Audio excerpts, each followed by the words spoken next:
Frères et sœurs, notre thème aujourd'hui avec l'aide d'Allah Tabarak wa Ta'ala est comment se comporter avec les pécheurs parmi les musulmans. Comment se comporter avec les pécheurs parmi les musulmans. Mes chers frères et sœurs, sachez que le prophète alayhi salatu wassalam a éduqué ses compagnons radiyallahu ta'ala anhum. Il leur a enseigné ce qu'Allah subhanahu wa ta'ala aime, ce qu'Allah subhanahu wa ta'ala veut de leur part. Et il les a mis en garde contre ce qui met en colère Allah tabarak wa ta'ala, contre les péchés. Et avec cela, il y a des compagnons radiyallahu ta'ala anhum qui sont tombés dans des péchés. Et ça ne diminue en rien leur mérite. Qu'est-ce qu'une tache d'encre entache dans un océan? Absolument rien. Mais les histoires qu'on va voir aujourd'hui ont pour objectif d'apprendre comment est-ce qu'on doit se comporter quand on a quelqu'un devant nous qui est pécheur, et est-ce qu'il n'y a qu'une seule manière de faire dans la da'wah, c'est-à-dire toujours la douceur, la gentillesse et la miséricorde, ou d'autres qui ne prêchent qu'avec dureté, des propos durs à entendre? Est-ce qu'il n'y a qu'un seul mode dans la da'wah? On va voir ensemble que dans la da'wah, des fois, on doit être doux. Et des fois, on doit être ferme avec certaines catégories de personnes. Ahbab al-Kiram, de manière générale, c'est la douceur qui est demandée et la miséricorde. D'accord? Le prophète, alayhi salatu wassalam, de son vivant, a rencontré plein de cas de figure. Et aujourd'hui, Inch'Allah, on va évoquer pas mal d'histoires pour voir comment est-ce que le prophète sallam exhortait, conseillait celui qui est tombé dans un péché. Le prophète alayhi salatu wassalam, dans le hadith d'Abi Umam al-Bahili radiyallahu anhu, qui est rapporté par l'imam Ahmad, il reçoit un jeune qui sait que la fornication est haram et qui demande au prophète sallam, qui lui dit: ô messager d'Allah, autorise-moi la fornication. Et Allah ibarik fikum, je vous demande d'être très attentif, parce qu'on vit une époque où tout évolue très rapidement, où nos enfants, à un âge très jeune, ils ont déjà parfois des idées de fornication et d'autres péchés, malheureusement. Comment faire dans ces situations? Il faut confronter ces problèmes et ne pas les esquiver. Comment est-ce que tu ferais si ton fils il te dit: papa, je suis amoureux, papa, je veux sortir avec telle fille, papa, je suis tombé dans un péché avec telle fille? Ou si ta fille te pose cette question, il faut qu'on sache comment gérer cette situation. Ici, le prophète sallam, il voit ce jeune qui lui demande de lui autoriser quoi? La fornication. Les compagnons radiyallahu ta'ala anhum, eux qui étaient présents, ils se rassemblèrent pour le réprimander, pour le blâmer, parce que c'est une chose gravissime. Et subhanallah, le prophète alayhi salatu wassalam le rapproche avec un air rassurant. Il lui dit: approche. Il s'approcha alors et il s'est assis auprès du prophète sallallahu alayhi wa sallam. Le prophète sallallahu alayhi wa sallam lui a dit: aimerais-tu voir ta mère s'adonner à la fornication? Il a utilisé uslub al-iqna', une méthode qui consiste à quoi? À convaincre la personne qui est devant lui. Il lui a dit: non, par Allah, puisses-tu vivre au prix de ma vie. Il lui a dit: il en est de même pour les autres, ils n'aimeraient pas voir leur mère commettre l'adultère. Aimerais-tu cela pour ta fille? Il lui a dit: non, ya Rasulullah. Ensuite il lui a dit: aimerais-tu cela pour ta sœur? Aimerais-tu ça pour ta tante paternelle, ta tante maternelle? Et à chaque fois le prophète lui dit: mais les gens aussi ne veulent pas ça pour leur tante maternelle, pour leur sœur, pour leur tante paternelle.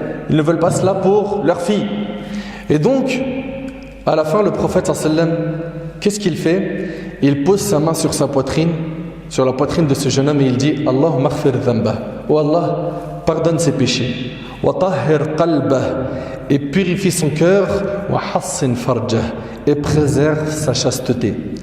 Depuis cet événement, ce jeune homme ne tomba dans aucune tentation. Allahu Akbar.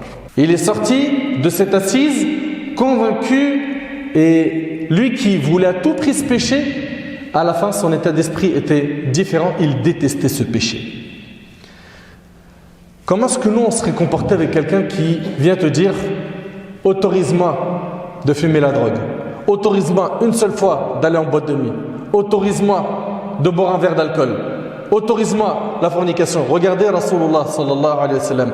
Comment il se comportait avec les personnes qui étaient quoi? Ignorantes.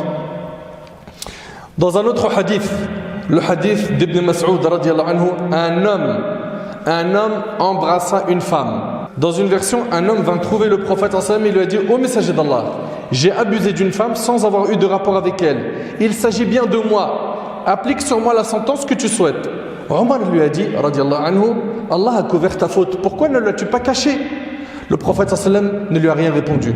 L'homme se releva et s'en alla, mais le prophète sallallahu alayhi wa sallam demanda à un homme de le rappeler et lui récita le verset suivant: « Et accomplit la salat aux deux extrémités du jour et à certaines heures de la nuit. Les bonnes œuvres dissipent les mauvaises. Cela est une exhortation pour ceux qui réfléchissent. » Un homme de l'assemblée dit au prophète d'Allah: est-ce exclusivement pour lui? Ce verset-là, il est descendu que pour lui? Et là, le prophète sallallahu alayhi wa sallam a dit: non, mais ceci est valable pour tout le monde. Qu'est-ce qu'on retient ici? Que le verset a dit: les bonnes œuvres dissipent les mauvaises. Fais des bonnes actions, celles-ci effaceront les mauvaises. Subhanallah, le hadith il est rapporté par l'imam Muslim. On y voit quoi? Beaucoup de douceur. Subhanallah, à l'époque de Nabi alayhi salatu wassalam, il y avait un compagnon qui s'appelait Abdullah, qu'on surnommait Himar. Le hadith il est rapporté par l'imam al-Bukhari.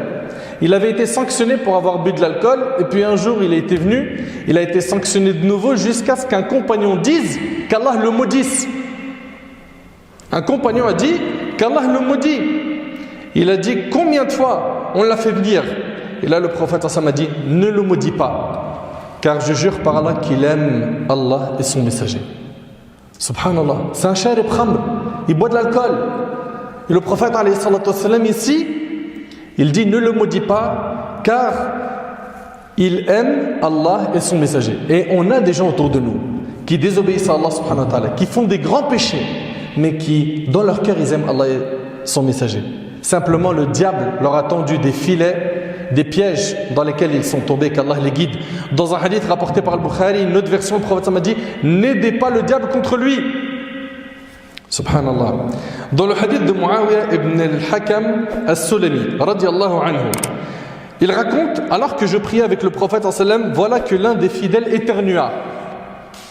Ce compagnon il est en salat, et un autre compagnon il a éternué, et ce compagnon-là, Muawiyah, il lui a dit: Yarhamukallah, qu'Allah te fasse miséricorde, en prière.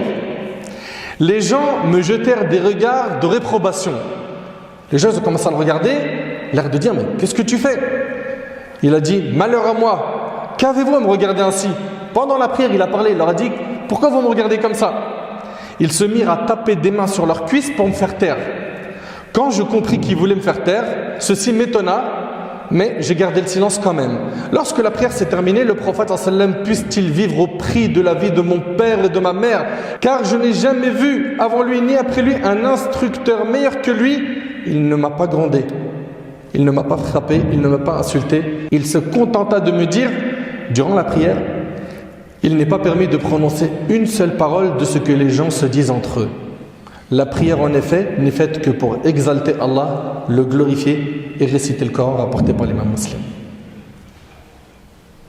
Qu'est-ce qu'on aurait fait nous aujourd'hui? Mon frère, tu parles en prière, t'es sérieux là? Tout de suite, de la dureté. Et il est possible qu'à cause de ton comportement, il ne vienne plus à la mosquée. C'est vrai ou c'est pas vrai? Il est possible qu'à cause de ton comportement, ça y est, pour lui, voir des frères, fréquenter des frères, assister à un discours, il ne veut plus en entendre parler. Pourquoi? Tu as été trop dur. Subhanallah. Et ce hadith que vous connaissez tous, le hadith de Anas radiyallahu ta'ala anhu, il rapporte: alors que nous étions assis avec le messager d'Allah sallallahu alayhi wa sallam dans la mosquée, un bédouin se mit à y uriner. Essayez d'imaginer aujourd'hui, quelqu'un rentre dans la mosquée, il urine dans la mosquée. On va avoir le réflexe de se dire: mesquin, il est peut-être ignorant, il ne sait pas, ou peut-être il est malade, attendez, on patiente, il finit, on lui explique. Il est fort possible que beaucoup d'entre nous agissent avec dureté. Les compagnons se précipitèrent alors sur lui, mais le prophète sallallahu alayhi wa sallam a dit: laissez-le et ne l'interrompez pas. Allahu Akbar. laissez-le et ne l'interrompez pas. Ils le laissèrent alors, et lorsqu'il a terminé d'uriner, le prophète sallam l'appela et lui a dit: il ne convient pas de souiller ces mosquées avec cette urine et ces saletés. Les mosquées sont consacrées à l'évocation d'Allah, à la prière et à la récitation du Coran. Ensuite, il ordonna qu'on apporte un seau d'eau et on le versa vers l'endroit souillé. C'est rapporté par Bukhari Muslim. Mais comme vous le savez, à l'époque, il n'y avait pas de tapis dans la mosquée, n'est-ce pas? C'était de la terre. Donc le prophète il a pris un seau d'eau, ça a été versé et ça s'est terminé. Dans certaines versions, ce bédouin il a tellement été touché par la douceur du prophète il a dit: oh Allah, accorde-moi et à Muhammad ta miséricorde et ne l'accorde à personne d'autre que nous. Vous imaginez, tellement il a été touché par la douceur, le comportement du prophète, il a fait dua pour lui, pour le prophète, et il a dit: personne d'autre. Ya Allah, tu lui fais miséricorde. Et là le prophète lui a dit: tu as cherché à donner des limites à la miséricorde d'Allah alors qu'elle est immense. Subhanallah, le prophète il leur a même dit quoi? Allah ne vous a suscité que pour faciliter les choses et ne vous a jamais suscité pour les rendre difficiles. Versez un seau d'eau sur son urine. Et c'est rapporté ici par Abu Daoud et Tirmidhi Nasa'i. Ici, subhanallah, il y a plein de leçons dans cette histoire. Le prophète il était très sage. Si le prophète n'avait pas interdit aux gens de réprimander ce bédouin, cela aurait eu les répercussions suivantes. 1. La souillure n'aurait pas été limitée à un seul endroit. Il aurait eu peur, il aurait couru, il aurait sali plus d'un endroit.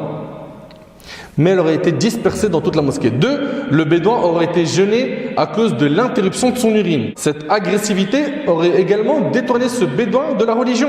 Et finalement, sa aura, sa partie intime, aurait été dévoilée s'il s'était levé sans avoir fini ses besoins. Ô combien éminente est la sagesse du prophète sallam. Allah tabarak wa ta'ala a dit: وَلَوْ كُنْتَ فَضًّا غَلِيظَ الْقَلْبِ لَانْفَضُّوا مِنْ حَوْلِكَ. Il a dit Azza wa Jal au prophète sallam: si tu étais rude, au cœur dur, il se serait enfui de ton entourage. Subhanallah. Et le prophète alayhi salatu wassalam, quand Allah tabarak wa ta'ala il parle de lui dans le Coran, il dit: وَمَا أَرْسَلْنَاكَ إِلَّا رَحْمَةً لِلْعَالَمِينَ. Et nous ne t'avons envoyé que comme miséricorde pour l'univers. Ahbab al-Kiram, sachez que le pécheur est comme quelqu'un qui se noie. Quelqu'un qui se noie. Il a besoin de quelqu'un qui le sauve, qui lui tend la main, pas qui lui jette une pierre et qui lui rend l'accès au repentir difficile. Walakin, il y a un point très important. Depuis tout à l'heure, on a cité plein de textes, beaucoup d'histoires où on y voit énormément de douceur et de miséricorde. Mais Ahbab al-Kiram, quand on parle de la religion d'Allah subhanahu wa ta'ala, il faut réunir tous les textes du même sujet. Pourquoi? Pour avoir une vision globale du sujet qu'on aborde. Aujourd'hui, on est en train de parler de comment on se comporte avec qui? Avec un pécheur. On a vu plein de textes où il y a de la rahma, mais sachez qu'il y a des textes où il y a aussi de la fermeté de la part du prophète sallam. Il y a donc ici certains qui vont faire da'wa qu'avec la douceur et la miséricorde, d'autres qu'avec la dureté, alors qu'en réalité, qu'est-ce qu'il faut? Il faut savoir jauger, et ça fait partie de quoi? De fiqh da'ya, de la bonne compréhension de celui qui appelle Allah subhanahu wa ta'ala, de savoir quel dosage donner, quand, comment, à quel moment. C'est hyper important ce que je suis en train de dire. Il y a des moments où la fermeté, exprimer son mécontentement est important. Quand on commence à se moquer de la religion d'Allah subhanahu wa ta'ala. Un musulman, il est là, il est en train de se moquer du dîn d'Allah. Ou bien, dans les cas d'entêtement, tu lui dis ça c'est haram, tu lui as dit X fois et il est têtu, il ne veut pas écouter.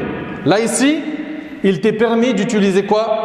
Un ton qui est dur. Également celui qui va contredire le dîn, alors que il est quoi? Il est présenté comme étant un exemple. On n'a pas dit que celui qui est présenté comme un exemple c'est un ange, mais il y a des degrés dans les péchés. On ne peut pas avoir quelqu'un qui est imam et en même temps il est en train de boire de l'alcool. C'est pas possible qu'il soit imam et en même temps il fume du shit. Il peut pas être imam et il commet zina. Il peut pas être imam et rapper. Ça colle pas. Donc voilà, moquerie de la religion, orgueil, entêtement, contredire le dîn d'Allah subhanahu wa ta'ala. Ici, le prophète sallam, on le sait, vous connaissez tous cette phrase, vous l'avez entendue à maintes reprises. Le prophète alayhi salatu wassalam, il se mettait jamais en colère pour lui-même. Mais quand est-ce qu'il se mettait en colère? quand les limites sacrées d'Allah étaient bafouées. Le prophète sallam qui est plein de miséricorde, il lui arrivait de se mettre en colère. Donc voilà, il faudra que le prêcheur, celui qui appelle Allah subhanahu wa ta'ala, jauge, évalue la situation et voit quel dosage donner en fonction des quoi? Des situations. Nuh alayhi salam. Nuh alayhi salam, il dit à son peuple walakinni arakum qawman tajhalun, mais je vous trouve des gens ignorants. On voit ici qu'il a exprimé quoi? Un mécontentement, une colère et de la dureté. Et vous le savez que chaque personne qui appelle Allah, il a pour modèle les prophètes. Et les prophètes, ils étaient mubashirin wa mundhirin. Ils avertissaient du châtiment et ils annonçaient des bonnes nouvelles. Le prophète Ibrahim alayhi salam, il dit à son peuple Uffin lakum wa lima ta'buduna min dunillah afala ta'qilun. Fi de vous, c'est-à-dire il exprime un dégoût de son peuple et de ce que vous adorez en dehors d'Allah. Ne raisonnez-vous donc pas? Le prophète alayhi salatu salam, dans le hadith de Salama ibn Amr ibn al-Akwa radiyallahu anhu, ici dans ce hadith-là, quelqu'un est en train de manger avec sa main gauche. Et le prophète sallallahu alayhi wa sallam lui a dit mange avec ta main droite. Il dit je ne peux pas. Et là le prophète m'a dit puisses-tu ne jamais pouvoir. Le prophète sallallahu alayhi wa sallam qui est rahim, plein de miséricorde, il fait dua contre lui. Il a dit puisses-tu ne jamais pouvoir manger avec quoi? Avec ta main droite. Et ici dans la suite on comprend pourquoi il a fait cette dua. Seul son orgueil l'avait empêché en effet d'obéir au prophète et il ne put plus lever sa main droite jusqu'à sa bouche, rapporté par l'imam Muslim. Donc ici, pourquoi le prophète il a réagi comme ça? Parce qu'il a vu de l'orgueil. Également dans le hadith rapporté par Muslim, selon Salim ibn Abdullah, le fils de Ibn Omar. Abdullah ibn Omar, il a dit, j'ai entendu le prophète sallam dire, n'interdisez pas aux servantes d'Allah les mosquées d'Allah. D'accord? Donc les femmes, on leur interdit pas d'aller à la mosquée si elles demandent l'autorisation ici dans le hadith. Ensuite, Bilal ibn Abdullah, il a dit, Wallahi la namna'uhun. Par Allah, on va leur interdire. Et là, subhanallah, son père, Abdullah, il lui a dit des paroles très dures, il l'a blâmé durement. Il lui dit, je t'ai dit, le prophète sallam a dit, et toi tu jures par Allah que tu vas leur interdire. Donc on voit ici que le compagnon, il a utilisé de la dureté. Pourquoi? Parce que là, il y a eu quoi? Il y a eu une ligne rouge qui a été franchie. L'imam Ahmad rahimahullah, il dit que les gens ont besoin de quoi? De miséricorde quand on leur ordonne le bien, quand on interdit un mal. Sauf pour la personne qui divulgue son péché au grand jour, qui s'en cache pas, qui s'en vante. Ça c'est l'imam Ahmad rahimahullah qui dit ça. Ibn Hajar rahimahullah, il dit dans Fath al-Bari, il dit concernant le bédouin qui a uriné dans la mosquée, il dit dans ce hadith on y voit la miséricorde avec qui? Avec l'ignorant, et le fait qu'il faut lui enseigner sans être dur, إِذَا لَمْ يَكُنْ مِنْهُ عِنَادٍ, tant qu'il ne se montre pas têtu. Donc la règle c'est que l'ignorant, on est doux, plein de rahma, on lui tend la main. Mais s'il est orgueilleux, on lui a fait plein de rappels. S'il est têtu, il n'en fait qu'à sa tête, il se moque du din d'Allah. Comme malheureusement aujourd'hui on voit plein de musulmans dans les réseaux sociaux qui se moquent ouvertement du din d'Allah. Ici, dans ce cas de figure-là, tu as le droit d'utiliser un ton dur avec eux. Également, dans le hadith qui est rapporté par Muslim d'après Abdullah ibn Abbas, le prophète sallam a vu un homme porter une bague en or. Un compagnon, il porte une bague en or. Et là, c'est pas un bédouin, le bédouin ignorant. Là, c'est un compagnon, il connaît. Et il a vu qu'il avait une bague en or. Et l'or, c'est interdit pour les hommes. C'est autorisé pour les femmes. Le prophète, il a retiré la bague et il l'a jetée en disant, l'un de vous accepte de porter une braise en sa main. Et le compagnon a refusé de la prendre, même pour en tirer profit. Alors que ça lui était permis. Et donc, le même prophète, Mohammed sallallahu alayhi wa sallam, qui a dit laissez le bédouin terminer, c'est lui-même alayhi salatu wassalam, qui dans ce cas de figure a pris la bague et il l'a jetée par terre parce que c'était une bague quoi? En or. Et surtout avec les personnes qui connaissent dans le din, parfois un ton dur avec eux, ça les stimulera et ça les réveillera plus. Encore faut-il être quoi? Bon dans la da'wah, c'est-à-dire quoi? C'est-à-dire savoir le dosage qu'il faut, ok? Trouver les moments qu'il faut, les mots qu'il faut, etc. Jabir ibn Abdullah, radiallahu anhu, il rapporte Mu'adh ibn Jabal, ce grand compagnon, ce savant parmi les compagnons. Il priait en compagnie du prophète sallam, ensuite il dirigeait la prière parmi les gens de son quartier. Quand il a récité Surat al-Baqarah, écoutez bien, il est en train de prier une prière obligatoire avec les gens derrière lui, et il récite Surat al-Baqarah. Salat al-Isha, il y a quelqu'un qui n'a pas pu tenir, qui s'est retiré de la prière en groupe et qui est parti prier seul. Quand l'information est arrivée à Mu'adh, qui était leur imam, il a dit cet homme est un hypocrite. L'homme lui-même est informé que Mu'adh, ce compagnon, a dit de lui que c'est un hypocrite. Alors il va voir le prophète et il se plaint.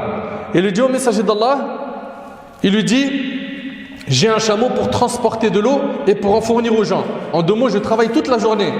Hier, Mu'adh a accompli la prière de l'Isha dans notre quartier et il a récité Surat al-Baqarah. J'ai cessé de prier avec eux, suite à quoi il a prétendu que je suis un hypocrite. Le prophète s'est tourné en étant en colère vers Mu'adh et il lui a dit Afattanun anta ya Mu'adh, veux-tu semer la dissension au Mu'adh? Et il répéta cela 3 fois. Et ensuite, il lui a conseillé de réciter. Il lui a dit Falawla sallayt bisabbih ismi rabbik wa shamsi wa duhaha. Il lui a dit pourquoi tu n'as pas récité plutôt Sabbih ismi rabbik wa shamsi wa duhaha wal layli idha yakhsha. Il lui a dit derrière toi, il y a des gens qui sont âgés, des gens qui sont faibles, des gens qui ne sont pas capables. Quand tu pries seul, tu peux prier comme tu veux, n'est-ce pas? Avec les sourates les plus longues.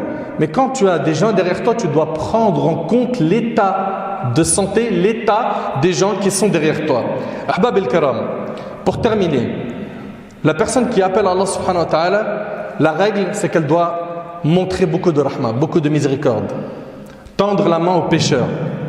Ça, c'est la règle. Mais si la personne fait preuve d'orgueil, d'entêtement, de moquerie de la religion, qu'elle bafoue les règles de la religion, qu'elle divulgue son péché au grand jour, elle s'en vante.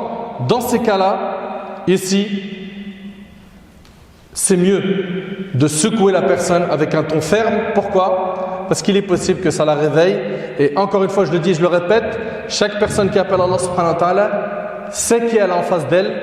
Et la personne qui appelle Allah subhanahu wa ta'ala et qui a un bagage de compréhension saura quoi doser, quoi donner à chaque type de personne. Qu'Allah subhanahu wa ta'ala il nous facilite de bien comprendre notre religion. Qu'Allah tabaraka wa ta'ala il ramène nos frères et nos sœurs qui sont loin d'Allah subhanahu wa ta'ala au chemin de la droiture. Qu'Allah azza wa jalla nous accorde une bonne compréhension de notre religion.